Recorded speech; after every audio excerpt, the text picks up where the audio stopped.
Shabbat Shalom. Bien, hermanos, Baruch Hashem, aquí estamos en esta parashá que se llama Bo, ¿cierto? Bo en hebreo significa entra. Bo. El verbo ba, que básicamente es entrar.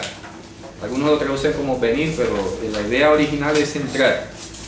Y le dice, y así empieza, ¿no? Así se llama la parashá porque empieza diciendo: Vayomer Hashem el Moshe, Bo el Paró. Y dijo Adonai, o Hashem, a Moshe, entra hacia Faraón. Entonces, mire la razón que esgrime enseguida. ¿Por qué? ¿Qué dice ahí en su traducción? Porque he endurecido su corazón. Yo he endurecido su corazón. No, mostraré la dureza. Correcto. Entonces resulta que ahí, si se acuerdan de hace un año, cuando enseñé esta parashá, yo enseñaba que habían tres verbos en hebreo que se habían traducido por igual aquí en estos pasajes. Casi siempre dice y endureceré o él endureció, y resulta que en hebreo estamos hablando de tres palabras diferentes. ¿De acuerdo? Una que era hiksha, ¿se acuerdan? Donde viene de kashet, es dejar duro o mostrar la dureza de. El otro es el verbo hizak, que es hacer la fuerza con el corazón del faraón. Estaba pulseando allí, hizak. Y este que aparece aquí dice ki ani hichbadti. Hichbadti. Hichbadti. Viene la raíz kabed, que es pesado. Entonces cuando dice ani hichbadti, está diciendo yo dejaré pesado. Yo dejaré pesado el corazón del faraón. Hichbadti. Es libo. Dice, y el corazón de sus siervos, en razón de yo poner mis señales, estas en medio de él. Y eso es lo que está diciendo. Shalom. Vamos a analizar esa primera frase. Está diciendo que Adonai iba a dejar en su pesadez. Suena bastante barranquillero, ¿no? Sí. En su pesadez. Pesado. Está pesado el faraón, ¿cierto? Entonces lo voy a dejar en su pesadez. Es que a mí me alegra porque aquí nosotros podemos entender eso. Yo no sé si en otra parte del mundo se entiende igual, pero aquí usamos la palabra pesado cuando alguien no se quiere transigir. Está pesado el tipo. No se doblega. No se doblega, está pesado. Bueno, aquí igualito dice así. Hichbadati, dejaré en su pesadez. ¿Ya? Dejaré en su pesadez el corazón del faraón. Hichbadati, y el corazón de sus siervos.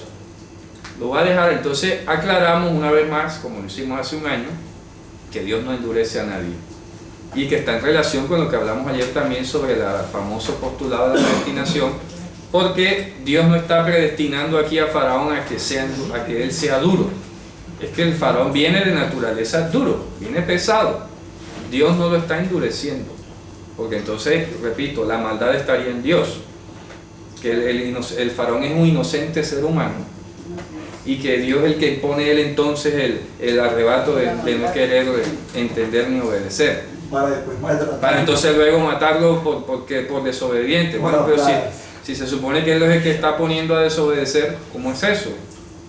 ¿Ya? Eso sí sonaría bastante complicado, sobre todo por el hecho de que implica, repito, que de Dios saldría el mal, de Dios saldría la desobediencia de él, y eso no se puede decir.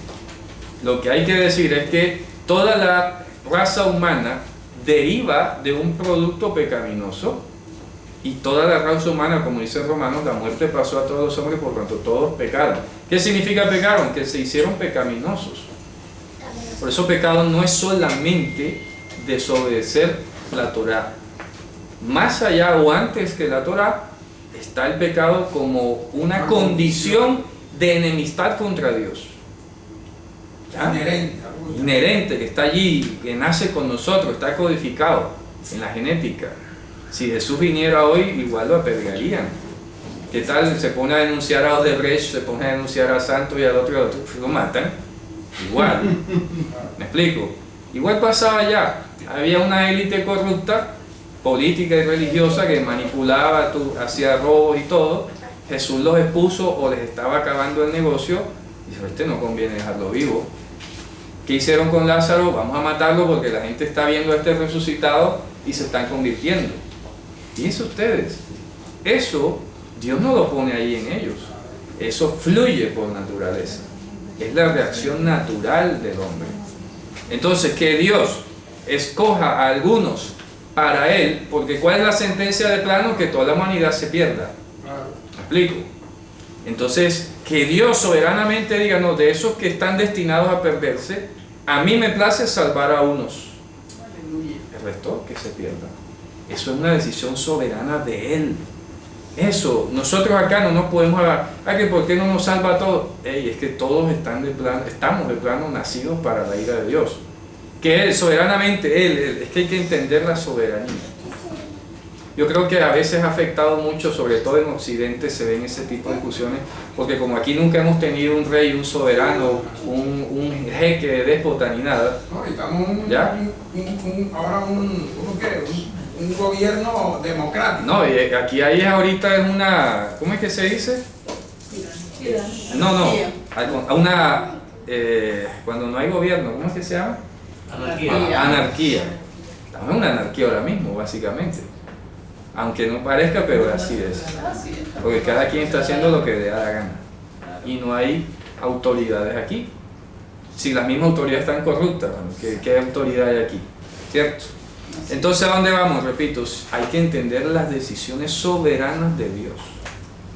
Es que, repito, tú como el otro que todavía no es salvo ahora mismo, y yo, estábamos directo al abismo.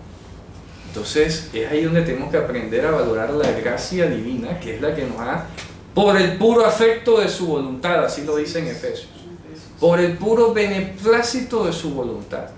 Así que ahí no hay mérito, ni es que fue el que hizo primero a unos buenos y a otros los hizo malos. No. Él es soberanamente, no, aquí.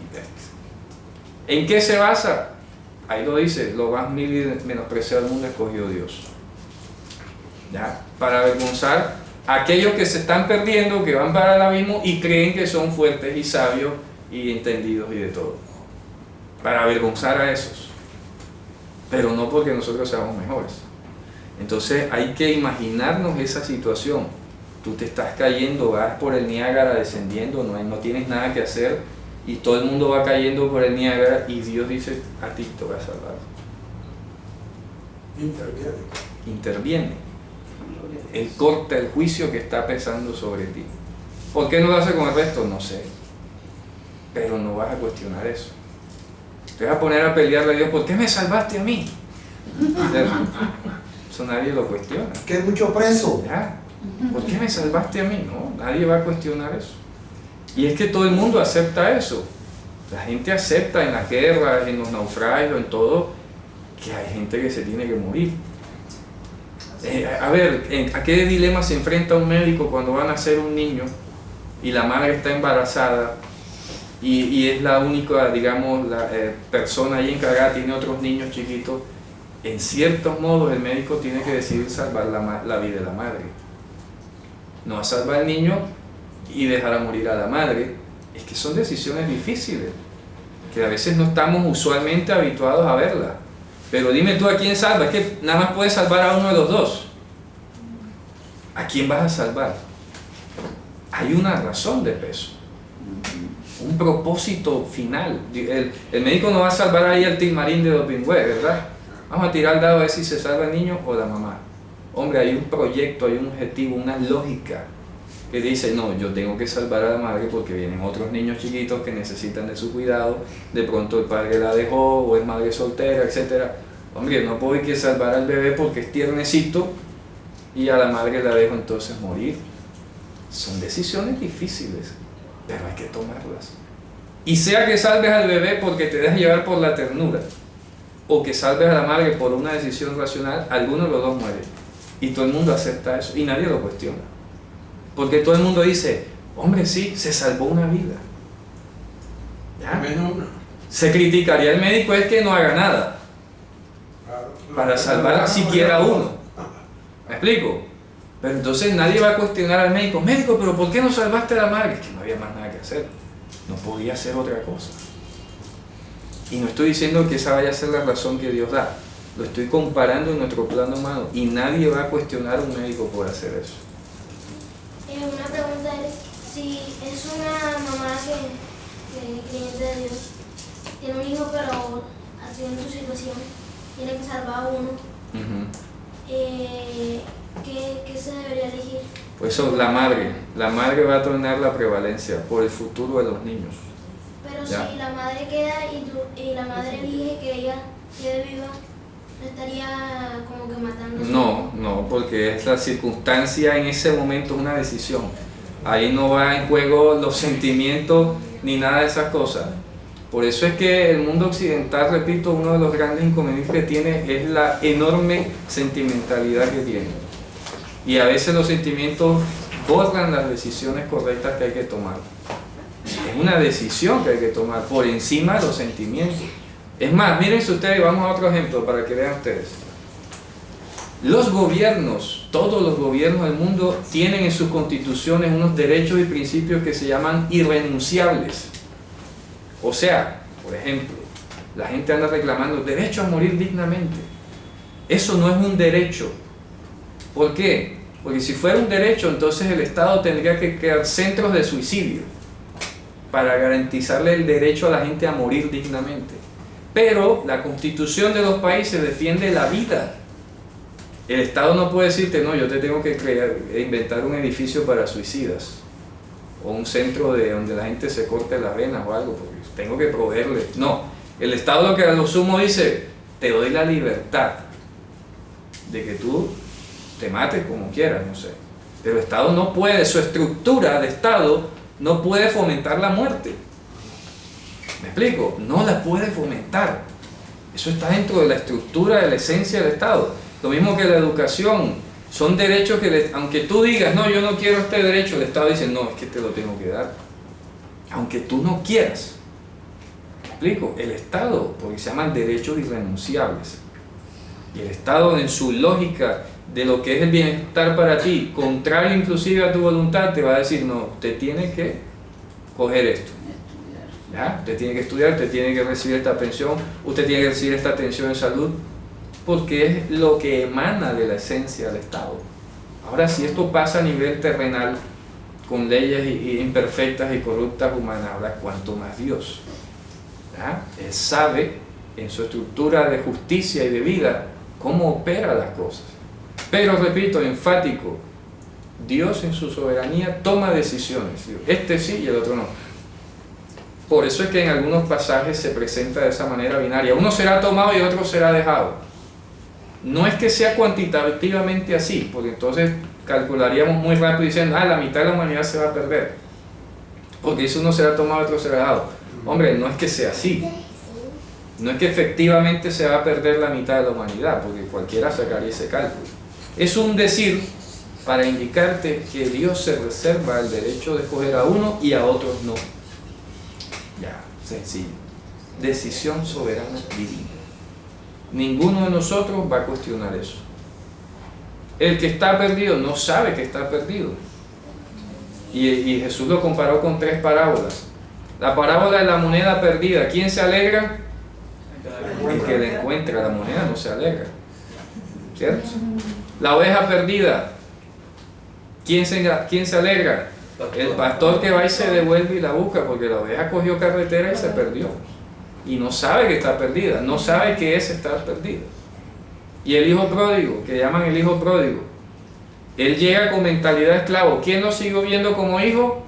El padre. ¿Quién se alegró de verlo? El padre. Porque el hijo llegó, fue dispuesto a ser esclavo, debido a que venía arrastrándose a comer con los cerdos y todo eso. Y bueno, al menos como esclavo voy a comer dignamente. Ya por necesidad. Por necesidad, porque no hay de otra. Y sin embargo Dios, el Padre, en ese momento dice, no, usted es hijo mío. Tú fuiste el que te quisiste ir a darme la vida por allá afuera. ¿Ya? Pero para que sepas y te quede claro que la libertad que tanto defiende la humanidad lo va a llevar a comer como cerdo y a vivir como cerdo. Esa es la libertad que quiere. Para terminar, sí. Yo preferiría ser como algunos critican, que eso es como ser un robot de Dios. Yo prefiero ser un robot de Dios. Claro. O sea, para ir a vivir como cerdo así, déjame aquí tranquilo. ¿Ya? Esa es la libertad. O sea, como decía Eric Fromm, toda rebelión no es sino la obediencia a otros principios. No hay libres. Y lo dice Eric Fromm. Y lo cito no porque sea judío. Era un gran psicólogo y psicoanalista inglés. Muy famoso entre inclusive el círculo incrédulo de la gente de afuera. Eric Fromm. Y decía, en su teoría del amor, decía, toda rebelión no es que la obediencia a otro principio. O sea, que no hay libertad. Él tiene un libro que se llama El miedo a la libertad. Bueno, fíjate. Buenísimo. Claro. Ah, que yo no creo en Dios, que me voy a creer en otra cosa. Estar obedeciendo a otro principio. Sencillo. ¿Ya? Entonces, fíjense ustedes, hermanos, es importante que tengamos claro esto, que Dios no estaba endureciendo el corazón del faraón. Lo estaba dejando allí como es. ¿Para qué? Para Dios mostrar, contrario a eso, su poder. Eso es todo. Entonces, te voy a dejar así como estás y yo voy a mostrar mi poder. Para que aprendas que separado de mí, nada podéis hacer bien. Hay que agregárselo, ¿no? Para que se entienda. Sí, porque cualquiera dice, no, yo lejos de Dios puedo hacer lo que yo quiera, ¿cierto? Podrás hacer lo que quieras, pero no es bueno. Porque solo con Dios es que es bueno. ¿Sí me explico? Lo dijo Yehoshua, separados de mí, nada podéis hacer. ¿Ya? El mundo pensará que hace cosas. ¿Son buenas? No. El mundo dirá que hace cosas. Yo soy libre, Jesús no me manda a mí. Y vivo sin Jesús y mira muy bien que he hecho mi plata, he hecho mis cosas. Hermano, en estos días se reúnen en Bogotá un sinnúmero de premios Nobel de la Paz de todo el mundo de los últimos años. Sí, sí, claro que sí. Como dato. ¿Y ellos qué? Fíjate tú, estaban criticando a la Premio Nobel de Tailandia porque allá hay la mayor cantidad de masacres de niños y de violencia entre las personas, homicidios casi que a cifras altísimas diariamente. Mejor dicho, desde que ella es Premio Nobel, allá hay más muertos. ¿Ya? Entonces, ¿eso qué es? Un reconocimiento, hay un título, pero que no tiene poder de regenerar. ¿Ya? Entonces Dios estaba poniendo allí sus señales, ¿cierto? Para que, mira el propósito hermoso del versículo 2. ¿Qué dice? Ulman tesaper beoznei bincha ubein bincha et asher hitalalti bemitzrayim et ototai asher samti bam bidatem ki ani Hashem. Está diciendo, con el propósito de que le sea contado a los oídos de tu hijo y al hijo de tu hijo lo que yo activé aquí en Mitzrayim, en Egipto, a mis señales que puse en ellos, y ustedes sepan que yo soy Hashem. Fíjate tú, que nosotros sepamos que Él es Hashem. ¿Cómo vamos a saberlo? Porque hizo diferencia entre ellos y los hijos de Israel. Separó de las tinieblas de la luz. Entonces, cuando tú has sido criado o eres criado dentro del pueblo, tienes esta responsabilidad de dar testimonio que a ti te contaron que hay un Dios que separa la luz de las tinieblas y que hizo señales en Egipto. Y aquí voy a hacer un pequeño paréntesis histórico porque es importante para que vean ustedes qué puede ocurrir o qué es lo que le pasa a la gente afuera. Alguien me preguntaba, seguramente lo va a ver el video también, que quién era el faraón en esta época cuando estaban los hijos de Israel aquí. Y eso me llevó a sumergirme en toda la historia de Egipto, mejor dicho, me la pasé leyendo, divirtiéndome. Y entonces, hay algo interesante. Resulta que, fíjense ustedes, para la gente de afuera es más fácil creer que un pueblo llamado Hyksos fueron los que salieron de Egipto y no los hijos de Israel. Porque los Hyksos vivieron en esa época y eran cananeos, eran semitas, vivían en el norte de Egipto, ahí en el Nilo, en la ciudad de Ramsés, todo, o sea, todo cuadra. Pero ¿qué dos cosas no cuadran para que nosotros neguemos que los Hyksos eran los hijos de Israel? Ellos adoraban a un Dios con ritos paganos, ¿ya? adoraban a un Dios con ritos paganos. Tenían templos a otros dioses, ¿ya? Y tenían otros dioses además, no tenían un Dios único. Tenían un Dios principal, pero no un Dios único. Y eso radicalmente es lo que distingue a Israel de todas las naciones. Porque hay algo que se llama, hay idolatría, no hay paganismo, idolatría, hay monismo, y hay otra que se llama como enoísmo, algo así, que es adorar a un Dios principal, pero que hay otros dioses también. Enotenismo, creo que le llaman, enotenismo. Cuando adoras a un Dios principal, pero se admite que hay otros dioses. Eso le pasa al catolicismo, por ejemplo. Hay un Dios principal que yo digo, pero hay otros que hacen otros favores para otro tipo de actividades. Eso es el primer elemento que diferencia a los hijos de Israel de los hicsos. El segundo es que los hicsos eran un pueblo adiestrado en la guerra. De hecho, se dice que conquistaron el norte de Egipto y tenían un armamento superior al de los egipcios. Pero ¿qué nos dice el relato bíblico? Que Dios sacó a los hijos de Israel inclusive por el otro lado, porque era un pueblo que no estaba habituado a pelear. Era un pueblo esclavo que duró al menos 175 años bajo esclavitud. Entonces fíjense ustedes, la gente afuera lee, no, eran los hicsos. No, entonces dice lo contrario, no, es que la Biblia se copió de la historia. Entonces Moisés lo que hizo fue una adaptación allí de lo que estaba pasando y él compuso ahí el relato y lo acomodó para que sonara. Entonces en última termina diciendo que esto es un invento de un hombre, ¿ya? Porque la arqueología, como no hay un vestigio explícito que diga que los hijos de Israel estuvieron en Egipto, no lo hay hasta el momento, ¿no? Hace poco encontraron allí en el norte, en el delta del Nilo, encontraron lo que podría ser la ciudad de José, ¿ya? Pero es una especulación. Están los estudios y tal.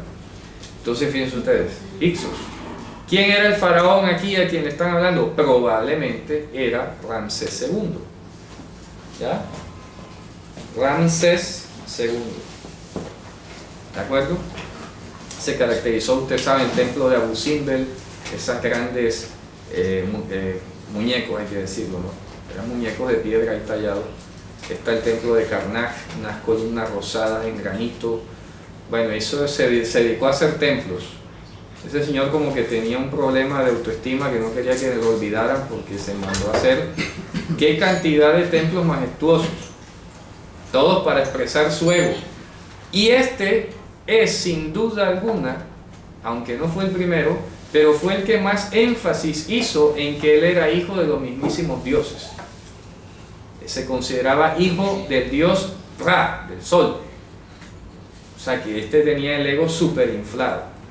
Ya se dan cuenta por qué Dios lo dejó así. Y es que este se cree mucho, ¿verdad? Vamos a humillarlo aquí, ¿cierto? Y lo humillo. Dios, bueno. Y que las 10 plagas de Egipto no fueron sino también juicios contra los dioses de ellos. Y fíjense ustedes que a pesar de que el faraón era el dios máximo, habían otros dioses por allí dedicados a otras actividades y no se pisaban las mangueras entre ellos. No como los dioses griegos. Los dioses griegos sí se pasaban tirándose cosas, ¿no? Y se traicionaban y todo. Entonces fíjense ustedes, aquí en este punto ha hecho un gran énfasis, nos está enseñando la parashá. Esto es para que sea contado en los oídos de tus hijos y el hijo de tu hijo. Esto tiene que ser transmitido, perpetuado, promocionado. No te puedes quedar callado, ¿cierto? Para que se diga, ¿verdad?, las señales que Dios en Egipto. Bien, vamos a avanzar. Entonces, todo el capítulo 10 se dedica pues a esta plaga de la langosta en primer lugar, ¿cierto? Entonces, la langosta se come todo lo que había quedado, etcétera. El faraón dice, bueno, deja ahora, quítame esto, ¿verdad? Pero no cede, ¿cierto? Vamos al versículo 10. Vamos al versículo 10 del capítulo 10. 10:10. ¿Qué dice? Y él les dijo, así sea Hashem con vosotros. ¿Cómo yo os dejaré ir a vosotros y a vuestros niños? Mirad cómo la maldad está delante de vuestro rostro. Sigue. No será así. Id ahora vosotros los varones y servid a Hashem, pues esto es lo que vosotros demandasteis. Y los echaron de delante del faraón. Bueno, enseguida Dios reacciona, ¿de acuerdo? Y simplemente pues viene la plaga, ¿verdad? Lo devora todo esto. Y luego vamos a saltar al versículo 17. Miren la hipocresía, ¿no? Como el propio abogado corrupto dilatando, el propio político dilatando, ¿no? ¿Qué dice el 17? Mas ruego ahora que perdonen mi pecado, solamente esta vez, y que ores a Hashem vuestro Dios, que quite de mí solamente esta mortandad. Bueno, fíjense ustedes, salió, ¿verdad? Moshe, que cambió el viento y quitó la langosta. Sin embargo, ¿qué dice el versículo 20? Mas Hashem endureció el corazón de Faraón y este no dejó ir a los hijos de Israel. Bueno, allá aparece otra palabra diferente. Ahí dice Vayhazek, aparece el verbo Vayhazek, que es Dios hizo fuerza con el corazón del faraón. Ese es distinto a las tres primeras que dije. No, esa está del verbo Hizak. Ese era el de Isaac. Sí, es un vayictol, Vayhazek. Bueno, para que se den cuenta que ahí está Dios haciéndole presión a ese corazón del faraón. Luego, en el verso 21 en adelante hasta el final del capítulo 10, pues aparece automáticamente la tiniebla, que es la plaga número 9, ¿cierto? La tiniebla sobre la tierra de Egipto. Bueno, él trata de negociar, tampoco acepta, y llegamos al capítulo 11. Es decir, que la fuerza, las señales o los juicios, en este caso, era la fuerza que hacía que saliera a flote, Claro. la dureza y la maldad. Claro que sí, claro, ese es el sentido, sí, hizo fuerza, Isaac. Luego vamos al capítulo 11. Entonces aquí viene Dios y le dice acerca, aparte a Moshe, ¿verdad? Viene otra plaga, lo va a traer contra el faraón. Bueno, y de hecho hay que aclarar porque a veces plaga lo asociamos como con enfermedad. Ya lo había dicho antes que la palabra hebrea es nega. Nega significa toque, contacto. Nega. Entonces aquí dice, viene otro toque. ¿Ya?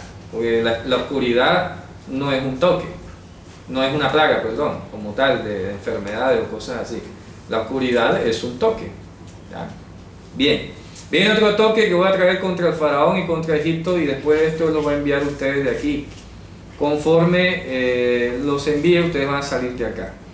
Y en el versículo 2 dice, habla ahora en oídos del pueblo y le pidan cada uno a su prójimo y cada mujer a su vecina implementos de plata e implementos de oro.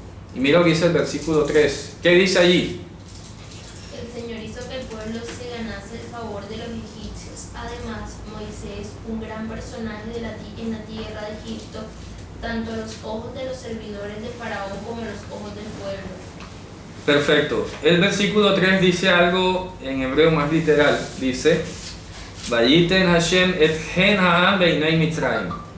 Adonai dará la gracia del pueblo en ojos de los egipcios.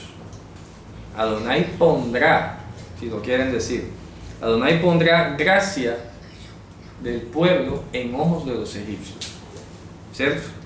Y miren que dice que Moisés también era un Ish Gadol, ¿cierto? Un varón grande, muy grande en la tierra de Misraim, a los ojos de los siervos de Faraón y en ojos del pueblo. Y dijo Moshe, así dijo Adonai, conforme sea la medianoche, yo salgo en medio de Misraim. Y aquí viene otro punto importante a comentar. Ahí está diciendo yo salgo. ¿Será que efectivamente fue Dios en persona que se tomó el trabajo de venir acá a Egipto? ¿Ah? Mensajeros. ¿Dónde lo comprobamos? Mírenlo ahí abajo. Vamos a buscarlo. Aquí abajo dice,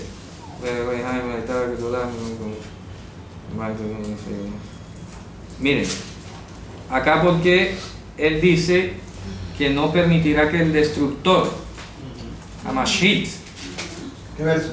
Ya les voy a decir, porque aquí no, aquí está. En el capítulo 12, versículo 23. 12:23, ¿qué dice? El Señor pasará y herirá a los egipcios, pero al ver la sangre en el dintel y en las dos ambas, Hashem pasará de largo por aquella puerta y no permitirá que el exterminador entre en vuestras casas para herir. ¿Te das cuenta? Hashem va a pasar, está diciendo en el sentido figurado, pero no dejará que el destructor, ya, está hablando de otro, es decir, que no es él en persona, y esto es un principio fundamental. Yehoshua no podía ser el que estaba pasando por allí, ni mucho menos, ni Dios en persona, ¿verdad? Ni nadie que pudiera decirse una teofanía o algo por el estilo. ¿Por qué? Porque Jesús se humilló una sola vez y para siempre, ya lo hemos dicho antes.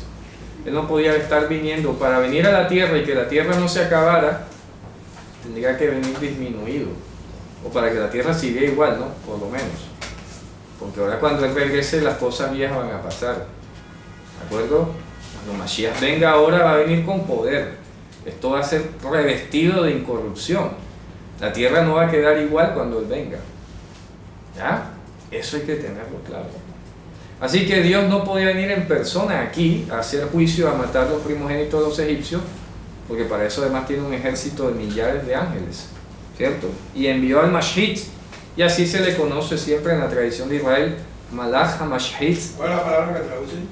El destructor, Mashhit. ¿Ya? Mashhit aparece allí. Y se le llama pues precisamente el mensajero destructor. Y es ese mensajero destructor el que iba a ir de casa en casa. ¿Y en qué se iba a fijar? En si había sangre o no.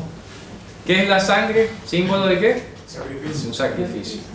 Entonces, lamentablemente hoy se vive diciendo, la sangre de Cristo tiene poder, pero se piensa que es el líquido. No es el líquido, es el acto. ¿Ya? No es el líquido de la sangre, no es el rojo, ¿cierto? Porque hemos dicho que la sangre es símbolo del pecado. Lo que estamos viendo acá es que sangre significa es el juicio, la muerte, que allí hubo una víctima. Entonces, cada casa de Egipto que fuese pintada con sangre estaba diciendo, aquí hubo alguien que murió ya por nosotros. Amén. ¿Ya? Aquí murió alguien por nosotros. Y acuérdense que pues ahí en Éxodo 12 empieza a dar las instrucciones, ¿cierto? Van a tomar un cordero o una cabra que lo guardan desde el día 10, revisen lo que no esté enfermo, que no tenga defecto, y el día 14 lo van a degollar. Con la sangre van a pintar las puertas de los dinteles y se van a comer el cuerpo, ¿o no? Sí. El cuerpo es el que se come. Cuando Mashiach partió el pan, que dijo, tomen y coman, que este es mi cuerpo, ¿cierto? Y esta es la sangre del pacto que va a ser derramada, ¿ah? Derramada por todos. Entonces el énfasis que iba a ser derramada, ¿cierto? Y es la ofrenda del cuerpo Mashiach la que nos hace partícipes. Por eso pude encontrar la mejor manera de explicar algo que yo tenía allí desde hace rato pendiente. Y es que cada vez que en la escritura se dice y concertó un pacto con, o un pacto, hizo un pacto, etcétera, etcétera, se usa la palabra karat.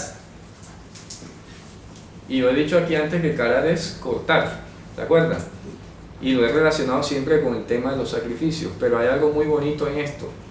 Y es que en cada brit, en cada pacto que se hacía, había sacrificios de animales. Pero esos animales no se dejaban allí que se los comieran los pájaros. Los animales se comían.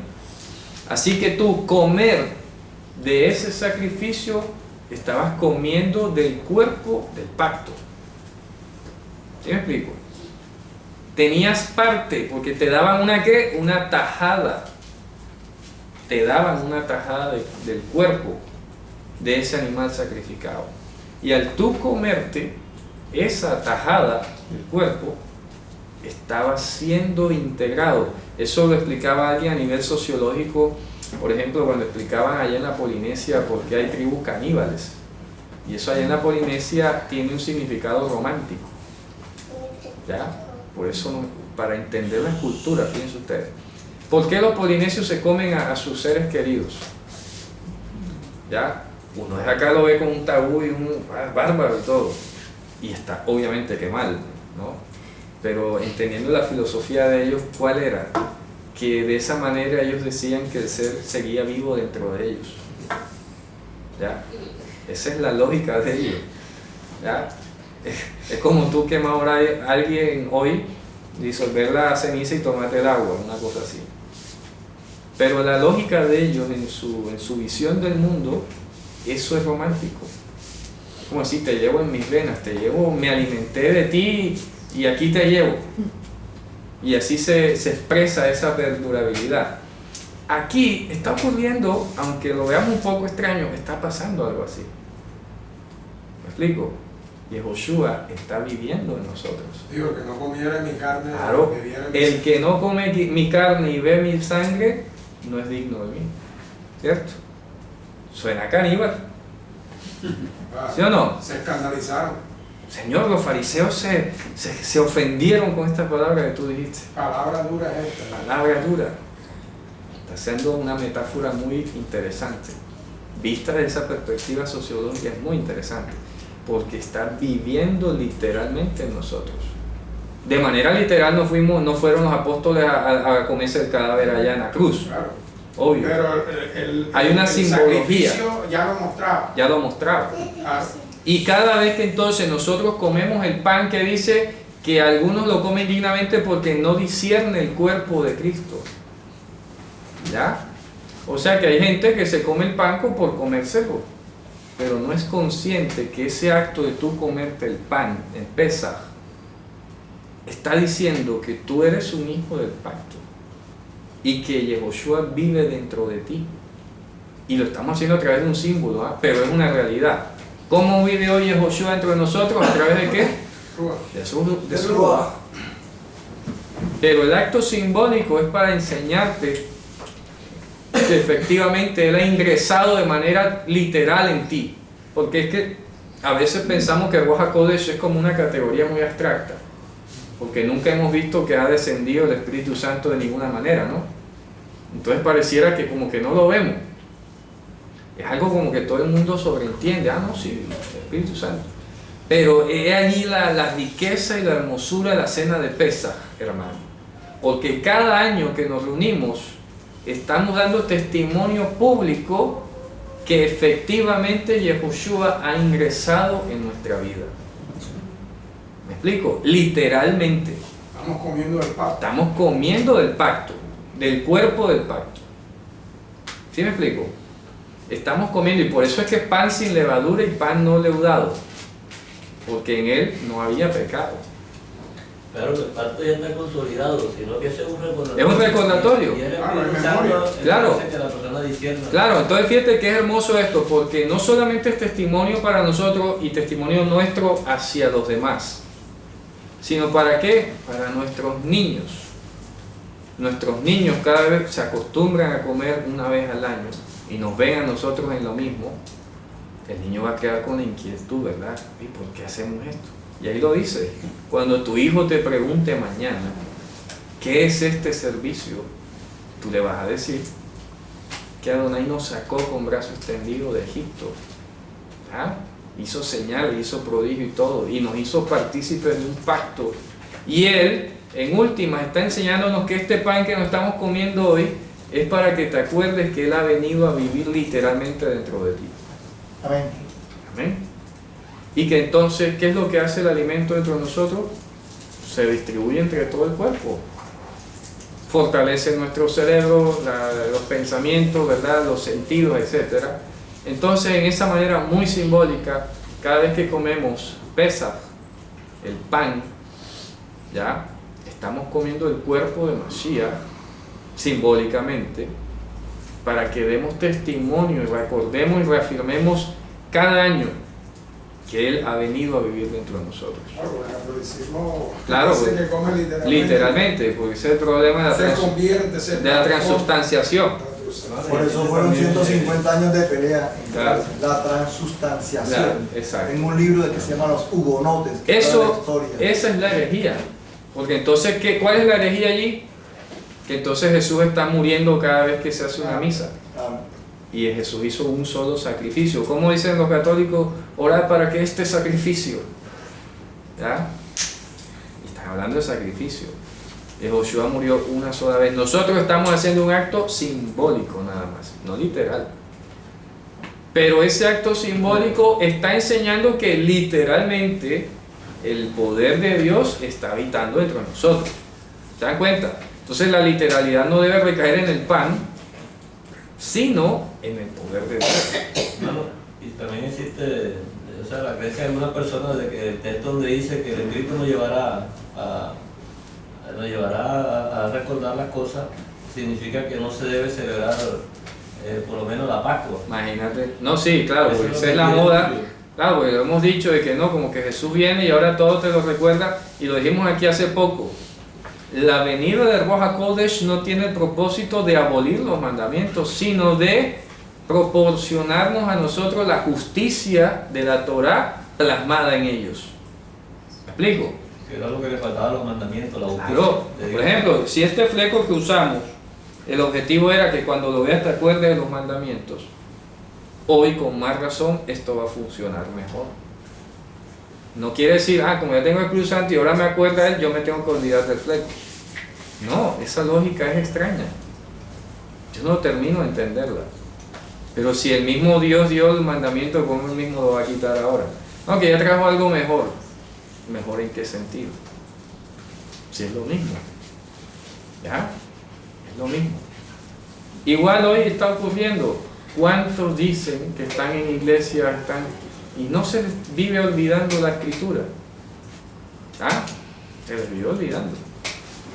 Facilito, porque la carne es débil. ¿Ya? Y Dios, entonces ¿qué pasa? Que la gente es tramposa, ¿sabes? Pues entonces, como dice el hermano, no, el Espíritu Santo nos recuerda todas las cosas. ¿Ya? Y resulta que por andar confiando en que el Espíritu entonces es el responsable, y que así si a ti se te olvida algo fue porque el Espíritu no te lo recordó. ¿Ya? Eso es tramposo. Porque una cuestión grave, no, se me olvidó. No, es que tú tienes un deber en el mandamiento. O sea, que el culpable es el otro, ¿cierto? Claro, El claro. santo poder de Dios. Por eso es que en Israel se dice, una de las grandes diferencias con el mundo occidental es que aquí se admira mucho lo que se hace voluntariamente. Entonces pareciera que no admiramos lo que se hace por obligación. Pero en Israel se admira más lo que se hace por obligación que lo que se hace voluntariamente. ¿Por qué? Porque el que lo hace por obligación siempre lo va a hacer, aunque no le guste. En cambio, el que lo hace voluntariamente, hoy no amanecí de ganas. Y no lo hacen. ¿Ya? Y eso lo vemos, por ejemplo, lo que hemos estado ligados con la ingeniería y todo, cuando hablamos de calidad, la calidad es implacable. No es que se me olvidó llenar el formato, falla. Porque la calidad no depende de la voluntad o del querer de las personas. La calidad exige unos protocolos y hay que hacerlos. Ya. No depende del estado de ánimo del gerente o de los empleados. Es que el empleado se tiene que acostumbrar a ponerse el casco cada vez que vaya a subir. No, que no se lo quiere poner, entonces lo tiene que despedir. ¿Ya? Así. Porque las leyes laborales son así. Se llega a caer, se llega a partir la cabeza, ¿a quién le van a echar la culpa? Al gerente. No al empleado por no ponerse el casco. Al gerente por no hacer que se lo ponga. Porque para eso está la ley de la calidad. ¿Te das cuenta? Piensen ustedes. Entonces, esto es lo mismo para nosotros hoy. No podemos estar fiados de que no, que ahora el Espíritu acabó con todos los mandamientos. Es que tú tienes un deber diario de recordar. Tú, porque es que se trata de ser conciencia. Este mensaje que te dice hoy que el Espíritu Santo es el que te recuerda las cosas y que ya no tienes necesidad de hacer nada, está simplemente carcomiendo la conciencia de los creyentes. ¿Sí? Porque tú como que puedes vivir una vida paralela y de vez en cuando te conectas con el Espíritu y ya, pero sigues la vida. Resulta que el tú estar obligado, instado a cumplir unos requisitos, te va a hacer diestro. ¿Qué dice? Los que tienen los sentidos ejercitados en el discernimiento del bien y del mal. Usted sabe lo emocionante y la adrenalina que circula cuando estamos en panes sin levadura y tú estás pendiente de no comer levadura. ¿Ah? Espera un momentico, te llega el paquete de galletas, espera un momentico, no tiene levadura, no. Eso te ejercita. ¿Ya? Espérate que esto tiene cerdo, no, que esto tiene jamón, que esto te mantiene los sentidos alertas.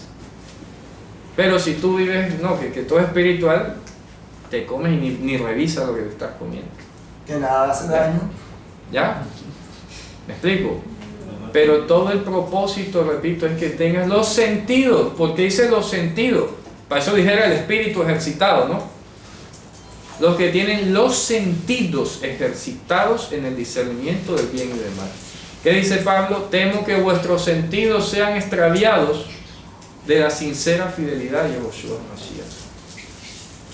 Porque Dios no desconoce que todavía somos carne. Es que a veces la gente como que se cree que es de cuerpo glorioso ya. ¿Ah? Es que no debemos dar tregua a la carne. No hay que darle tregua a la carne. Y los mandamientos que Dios dio se dieron justo contra las concupiscencias de la carne. Justo contra eso. Eso está diseñado para eso. Y por eso es que al mundo le cuesta trabajo ajustar su vida a los mandamientos. Y aquí lo hemos dicho, hombre, no es que un solo día vas a obedecer todo, ¿verdad? Esto es gradual. Pero se tiene que ver que estás metido en la tarea.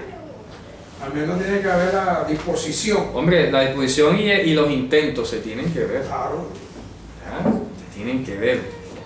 Hoy fallé, se me olvidó, bueno, aquí voy de nuevo. Pero te tienes que acostumbrar. Y vas a ver que cuando tengas los sentidos ejercitados en el discernimiento del bien y el mal, hombre, vas a ver el mundo de otra manera muy distinta. ¿Y el objetivo final cuál es? Ayudar a otros. Sí, porque ¿de qué va a servir finalmente estar con los sentidos ejercitados en el discernimiento del bien y el mal? Ayudar a otros. No es para ti poner un diploma así, logró el dominio propio, ¿cierto?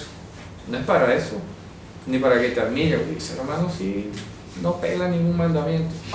Se creen los mejores, ¿Sí? es el máximo. Resulta que no es para eso, no es para eso, es para ayudar a los demás. Y para, como dice la Escritura, para que tú apruebes, te conduzcas en la vida de la manera más trascendental posible. ¿Ya? Que seas luz a los que están en tinieblas. Pero si tú le bajas la llama al fogón tuyo, eso no va a alumbrar nada. ¿Ya? No va a alumbrar nada. Pero nosotros estamos para resplandecer como luminares en el mundo. Amén. Miren que aquí en esta plaga de la tiniebla, ¿qué pasó con los hijos de Israel? Tenían luz. Tenían luz. Eso sí es. Para que aprendas a distinguir, ¿cierto? Porque Dios hace distinción entre su pueblo y los de fuera. Y tú tienes que ser luz. Es que ese es tu deber. No puedes estar escondiendo ese deber tuyo. Estás llamado a ser luz. Para hacer luz tienes que echar leña diariamente. Tienes que estar orando, tienes que estar estudiando, ¿verdad? O el aceite. ¿Cierto? ¿Por qué tenemos que orar? Dice, orad sin cesar. Pero no es que el Espíritu lo hace todo. Entonces, ¿para qué oras? ¿Ah? ¿Por qué nos manda a orar sin cesar? ¿Ah? Y exhorta en tiempo y fuera de tiempo. ¿Por qué si el Espíritu Santo lo hace todo? Entonces métete en la lógica y vas a llegar a la misma lógica de los mandamientos. ¿Ah? La misma cosa Es es. que el Señor sabe que somos carne, Claro, somos pecadores, que todos claro, los y días no hay pecamos. que un día. descuidarse, claro. No hay que El que diga descuidarse. que no es mentiroso. Y ojo, y repito, no es solo visto desde el punto de vista negativo, no, que cuidado pecas, no. es porque es hermoso. Mire, una de las cosas que más deseamos nosotros, y yo personalmente deseo, es que volvamos a esa época de los apóstoles, cuando habían sanidades, habían señales, había profecía. ¿Ah?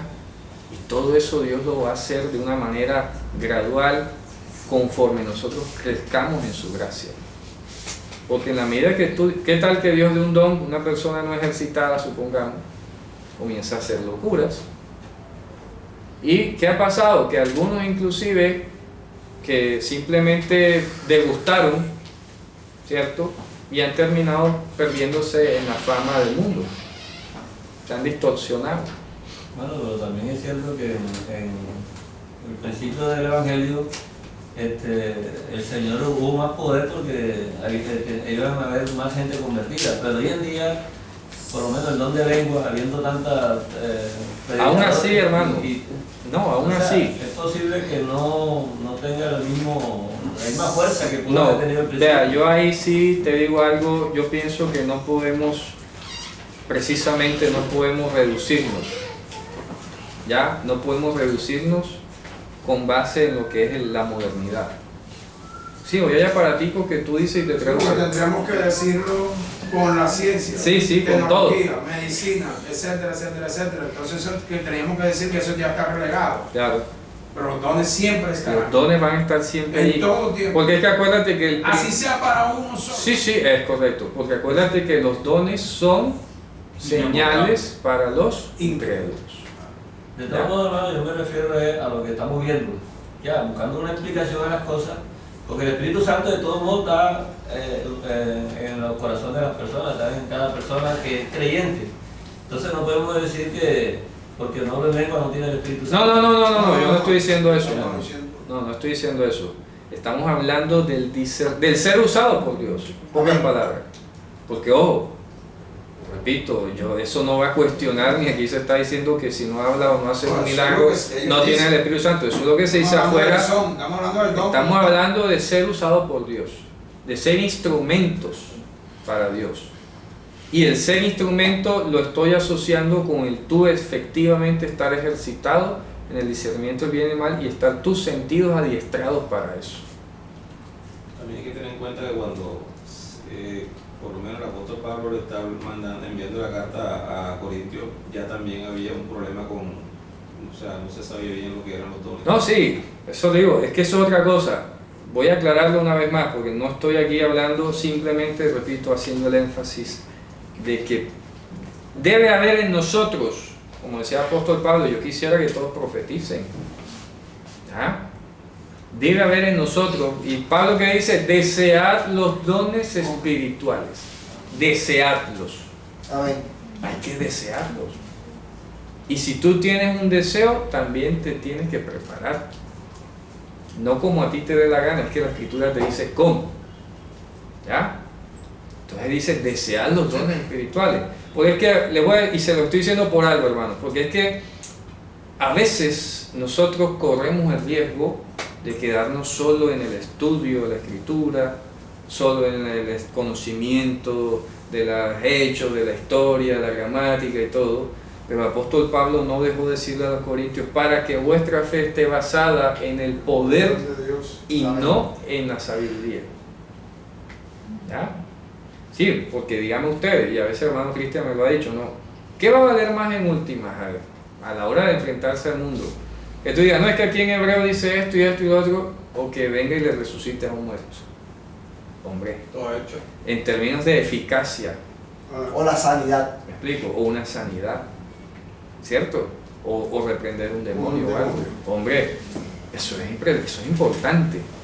Entonces, así como dedicamos tiempo, que debe ser así, porque hablamos anoche, es necesario hacer esto sin dejar de hacer aquello, ¿no? Igual. Obvio. O él y también ir a orar por los enfermos. Claro, por eso le digo, el ejercitarse en el discernimiento del bien y el mal, ejercitarse, hay que ejercitarse, está bien y excelente el estudio, y aquí lo promovemos como, mejor dicho, como en pocos lugares, pero es importante que seamos conscientes de que hemos recibido el poder de Dios y que a veces como que no se está manifestando, no sé, algo está pasando. Debe ser. De pronto nosotros nos acostumbramos a ver los milagros de Dios en todo, porque ciertamente salir del sol diariamente es un milagro. No, sí, no, pero estamos hablando de los hechos prodigiosos. Estamos hablando de manifestaciones del poder de Dios, que no son cosas naturales. Porque aquí lo hemos hablado, estamos hablando de cosas maravillosas. ¿Ya? Y yo desearía eso, que deseemos los dones espirituales. Deseemos los dones espirituales, Señor. Yo quiero, por ejemplo, a mí personalmente, yo he dicho siempre, Señor, yo quisiera que cuando hubiera una persona, poderle imponer las manos y que se sane.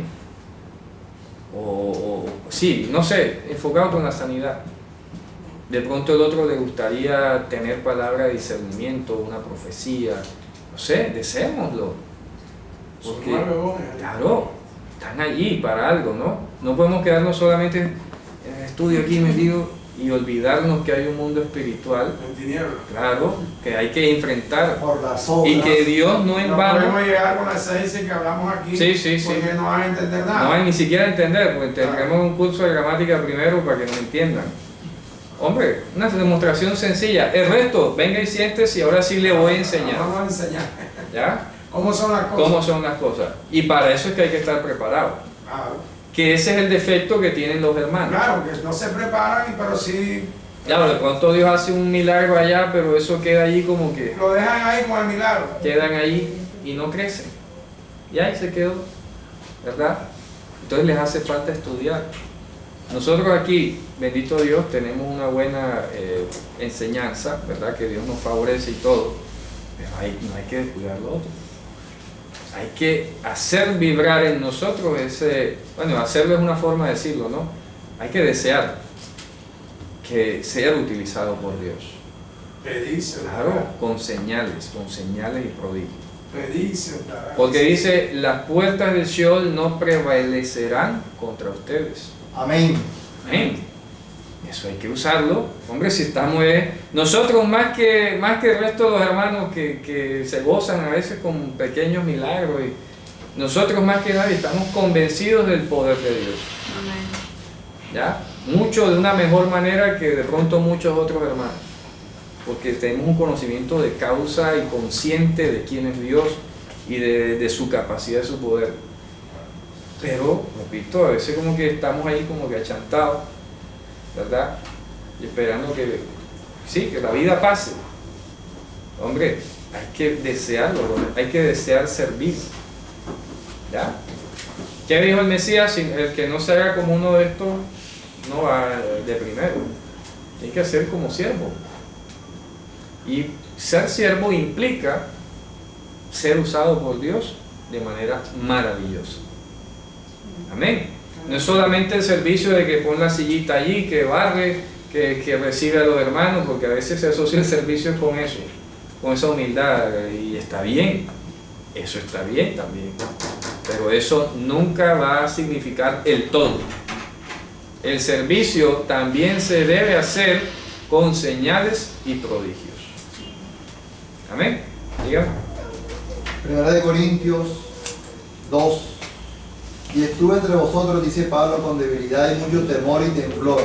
Y ni mi palabra ni mi predicación fue con palabras persuasivas de humana sabiduría, sino con demostración del Espíritu y de poder, para que vuestra fe no esté fundada en la sabiduría de los hombres, sino en el poder de Dios. Claro que sí.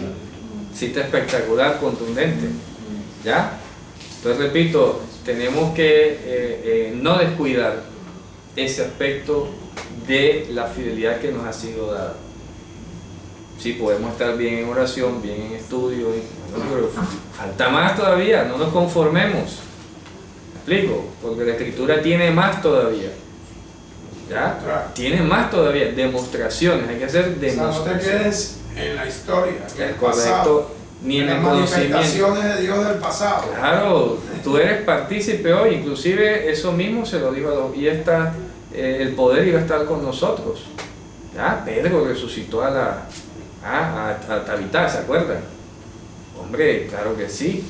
El otro los mandó ciego a Barzumá, ¿se acuerdan? Pablo quedará ciego por un tiempo.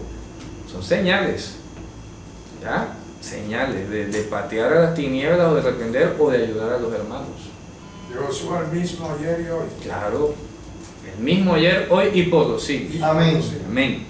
Bueno, hermano, entonces finalmente vamos a concluir el comentario de esta parashá de hoy, precisamente remitiéndonos, permítame, a algo muy interesante que tenemos aquí, que tiene que ver con el capítulo 12 y el capítulo 13, ¿verdad? ¿Qué ocurre? Para hacer una pequeña aclaración muy sencilla para terminar, porque varios me han preguntado que cuándo empezó este año hebreo o cuándo empieza, etcétera. Ya lo hemos dicho varias veces, pero que hay un hecho destacable.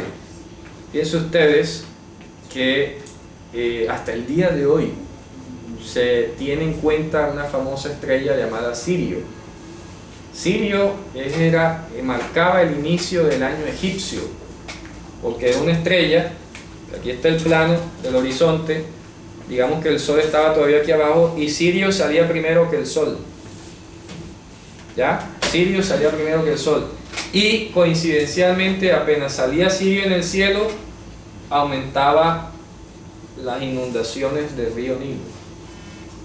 Entonces, la aparición de Sirio en el cielo era sinónimo de la fertilidad, la abundancia y todo esto para los egipcios. Y ese era el inicio del año de ellos. ¿Cuándo ocurría eso? En agosto y septiembre. ¿Ya? Por eso es que el calendario hebreo civil todavía empieza allí. Porque en el mundo antiguo todos los calendarios derivados del solar de Egipto, porque el calendario egipcio fue el primer calendario solar consciente de ser así, ¿verdad? En propiedad solar, y empezaba el año en septiembre, agosto-septiembre, después del solsticio de verano, que empieza el 20 o 21 de junio, ¿ya? En el hemisferio norte. Entonces, ¿qué ocurría? Que el año empezaba allí, cuando empezaban las crecientes del Nilo. Por eso inclusive el nombre hebreo de ese mes es Etanim, que significa la creciente. ¿Ya? Fíjense ustedes. ¿Qué hizo Dios? Partió el calendario en dos y dejó 2 periodos de lluvia y en el centro uno de sequía. ¿Ya? Vamos a verlo rápidamente aquí. Entonces Dios partió el calendario, quedó lo que es digamos aquí el solsticio de verano, ¿verdad?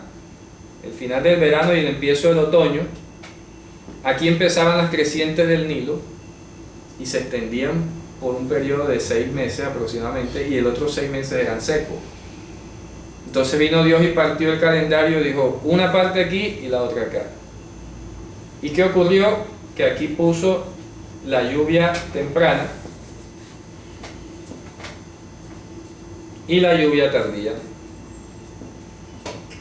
Entonces dejó el inicio de año egipcio por acá, inicio de año egipcio civil, ¿verdad? Civil, vamos a ponerlo. Pero Dios quiso enseñar al mismo tiempo, al introducir su propio calendario, su propio cómputo, una realidad espiritual paralela a la realidad civil y terrenal que vivíamos los pueblos antiguos, ¿verdad? Entonces yo quiero que este mes en el que están saliendo es el mes de ¿qué? De Aviv. Aviv. Hebreo es Aviv, la primavera.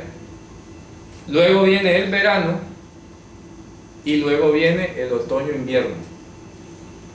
Esta primera lluvia aquí es una lluvia escasa, es la primera venida del Mesías.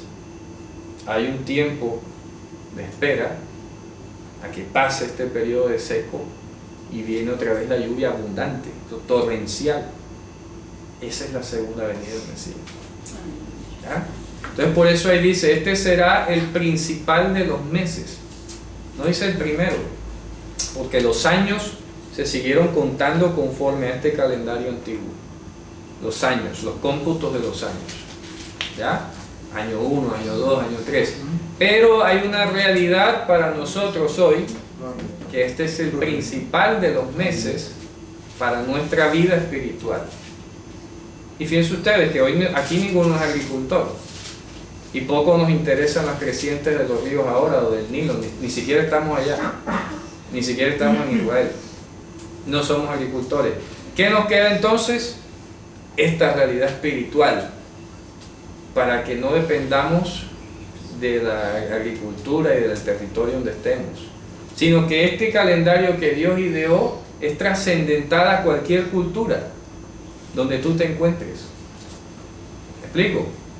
Porque es una señal de Dios para ti. Es un mensaje que tú vas a tener pendiente durante toda tu vida, donde quiera que habites. ¿Qué te digo? Este mes de Aviv lo vas a recordar donde quiera que estés, porque en este mes te sacó Dios de Egipto. Sencillo. Eso no importa si tú no eres agricultor, eso no tiene nada que ver. Dígame.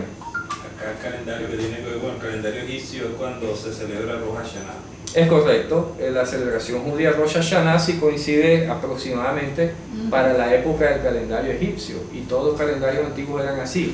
Pero a Dios no le interesaba celebrar inicios de años.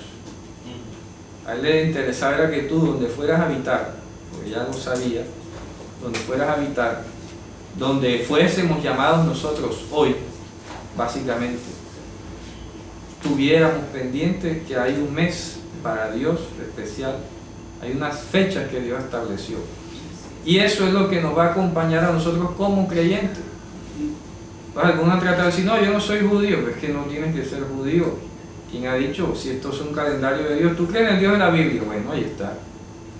¿Ya? Pero la gente dice, es que esa literatura inicialmente se le dijo a los hebreos. Sí, pero vuelvo y te digo, a ver, Yehoshua celebró esta fiesta. Los apóstoles celebraron la fiesta. ¿Quién eres tú para no celebrarlo? Ya, sencillo. Sí, vamos a seguir el ejemplo del Nuevo Testamento. Bueno, los apóstoles la celebraron, ¿cierto? Como todo judío, ¿no? Y aún después, Pablo Por dice, eso digo, y aún después celebrando la cena y todo en su fecha. Y es que la implicación que tiene espiritual, como estaba hablando hermano, es que cambiar esa fecha significa ir en contra de Dios, porque ahí está basado Dios en el proceso que viene haciendo para que tengamos entendimiento. Ya en Daniel están hablando de un personaje que iba a cambiar esta fecha. Claro, es correcto. Mire, y eso es algo importante, hermano. ¿Por qué? ¿Cuál es la asociación adicional que tiene Pesaj? Que ahorita lo leíamos. Para que se cuente en los oídos de tus hijos que Dios te sacó de Egipto. Que Dios nos sacó de Egipto. Si tú comienzas a celebrar Santa Cena en cualquier fecha que a ti se te ocurra, es prácticamente como que lo de Egipto no tiene que ver conmigo.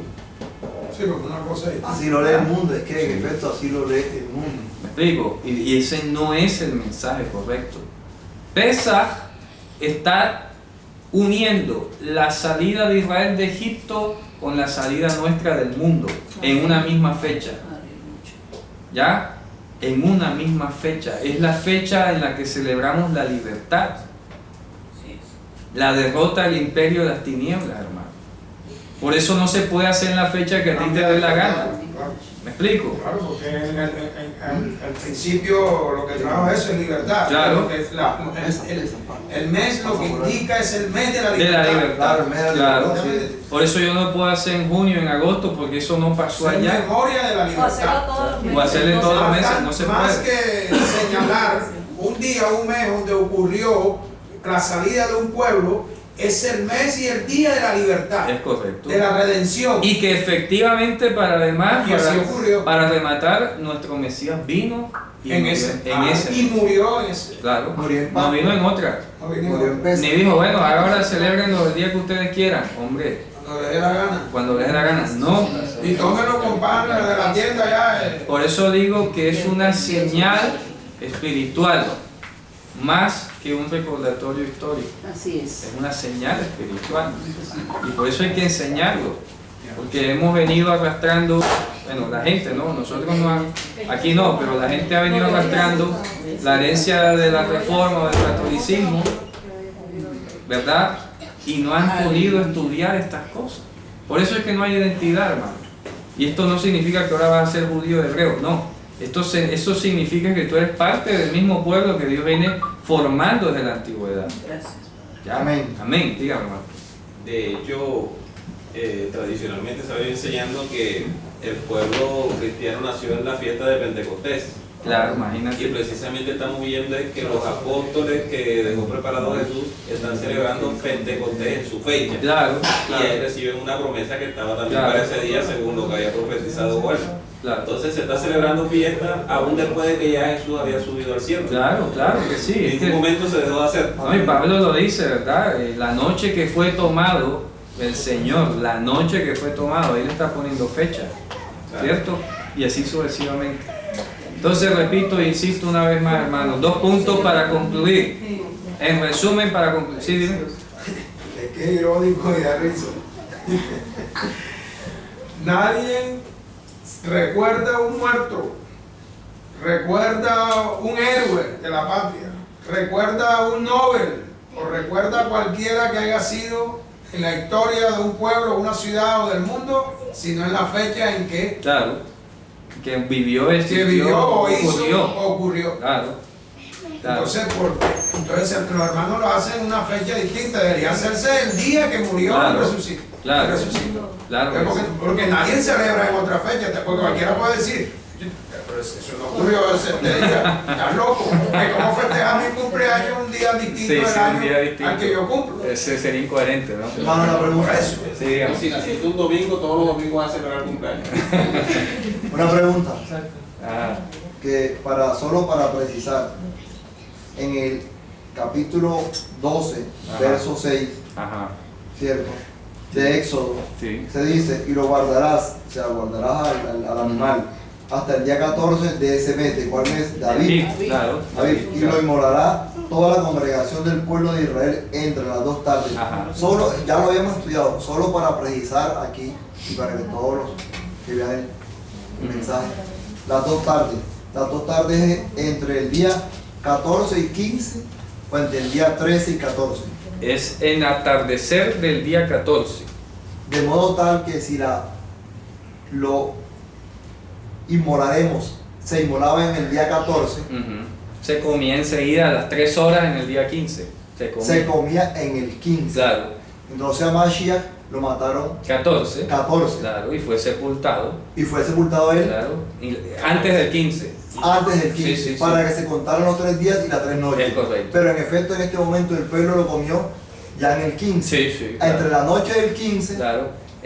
Sí, en toda la noche del 15. Porque, toda la noche del 15 se come ya. Sí, O sea, tenía- ya no sería 14 sino 15, Sí, pero sí. se inmola el 14. El 14, claro. David, Pesa y a solo- Mashiach lo inmolaron el 14, Es correcto. para que se contara el 15, 16, 16, 17 y resucitara Ya al final del 17. al final 17 Sí. en Shabbat. Sí, en Shabbat. Hay que recordar que estamos hablando de la hora que el día comienza a las 6. Claro, en el calendario lunar. En el calendario Sí, sí, de sí. lo que estamos hablando. Claro. Para poder No, entender eso. y es importante además enfatizar de que aquí el mandamiento decía que no iba a amanecer del cuerpo hasta el día siguiente.